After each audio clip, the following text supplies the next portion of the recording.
প্রিয় দর্শক, আবার ফিরে আসলাম আপনাদের জীবনের গল্প নিয়ে। আমাদের ক্যামেরার সামনে আছে এক অসহায় আপু। তার কাছ থেকে জানতে চাই তার জীবনের গল্প। আসসালামু আলাইকুম আপু, কেমন আছো? ওয়ালাইকুম সালাম, ভালো আছি। আপনারা কেমন আছেন? আলহামদুলিল্লাহ ভালো আছি। তোমার নাম কি আপু? রূপালী। রূপালী। বাড়ি কোথায়? চাপাই। চাপাই না, রাজশাহী চাপাই। হ্যাঁ। আচ্ছা, তোর পরিবারে কে কে আছে? আমার পরিবারে কেউ নেই, আমি একাই। দাদির কাছে মানুষ হয়েছে, আমার বাবা ছোটবেলা মারা গেছে। ও, দাদির কাছে মানুষ হয়েছে না? হ্যাঁ। তোমার বাবা মা ছোটবেলায় মানুষ মারা গেছে। আহ, আচ্ছা, এখন আমাদের ক্যামেরার সামনে আসার মূল কারণ কি? সাহায্য সহায়তার জন্য, না কোনো ভালো মানুষের সন্ধান, বিয়ে শাদী করবে এরকম কিছু? ভালো মানুষের ইয়েদের জন্য তো আসছি, যেন একটা ভালো মানুষ পেলে সংসার করতে পারি সেরকম। না, আমরা তো গরিব, কেউ নেই, আহ, তার জন্য। তো তোমার গ্রামে কোনো ভালো ছেলে নাই? এই এলাকার মেম্বার চেয়ারম্যান দেখে শুনে বিয়ে শাদীর ব্যাপারে কোনো কথাবার্তা হয়নি কখনো? না, এরকম কেউ নেই। গার্জেন থাকলে সেটা হইব, গার্জেন নাই দেখি তো এরকম আজকে আপনাদের এর ভিতরে আসছি। আসার মূলত হচ্ছে গিয়ে যে আমি যেন ভালো একটা হাজবেন্ড পাই বা সংসার করতে পারি সারা জীবন। ওরকম একটা হাজবেন্ড পেলে ভালো হতো। সবাই সব মেয়েই চায় যে একজন ভালো স্বামী সংসার করুক, ঠিক আছে। আবার সব ছেলেই চায় একজন ভালো বউ পায়। তো গ্রামে তো মনে করুন, তোমাদের ওখানে কি যৌতুক প্রথা বেশি চলে নাকি? হ্যাঁ, এরকমটাই চলে।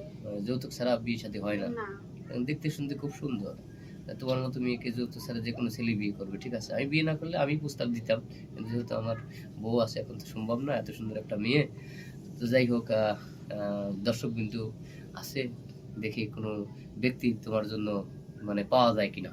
আমরা ভিডিওটা পাবলিক করব। তো তোমাকে অনেকেই চাইবে, তো তোমার পার্সোনাল ফোন নাম্বার দাও।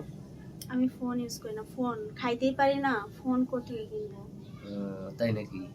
মানে ফোন, মানে ফোন কেনার টাকা নাই? না। আহ, এখন কি এই সমস্ত কথা কেউ বিশ্বাস করে? আহ, একটা ফকিরেরই তো একটা ফোন আছে। থাকে ঠিক আছে, কিন্তু আমি তো কোনো কাজ টাজ করতে পারি না, দাদির কাছে মানুষ হয়েছি, তাহলে আমি ফোন কিনবো কি দিয়ে? ফকিরি করে ফোন থাকা স্বাভাবিক, কারণ ফকিরি তো ভালোটা ইনকাম করে, তুমি তার ভিক্ষা করতে পারবে না নাকি? সরি, কিছু মনে করো না, তোমার সাথে মজা করলাম, কারণ তুমি হয়তো একজন অসহায় মানুষ। কষ্ট নিও না, হ্যাঁ। আমরা চেষ্টা করবো, ঠিক আছে।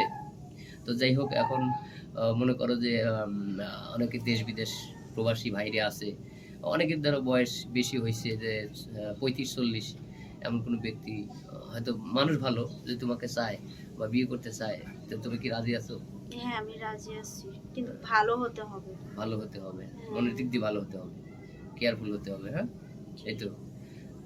তাছাড়াও তোমার একটা স্বপ্ন আছে না, যে তুমি এত সুন্দর একটা মেয়ে, একটা স্মার্ট ছেলে তোমার প্রয়োজন নাই? যে আমি সুন্দর মানুষ, আমি একটা স্মার্ট ছেলে চাই, একটু লম্বা চড়া চাই, সুন্দর চাই, এরকম কিছু ডিমান্ড না আছে? না না না, স্মার্ট ছেলেদের প্রতি মানে ওইসব ছেলেরা কখনো বউদের মন বোঝে না, বাট কথা হচ্ছে যে ছেলেরা রূপ দিয়ে কখনো কিছু হয় না। আচ্ছা। আমি চাচ্ছি যে আমার হাজবেন্ড হবে সে যেমনই থাকুক, শুধু আমাকে কেয়ারফুল করবে, মানে আমাকে কেয়ার করবে, লাভ করবে, এটাই।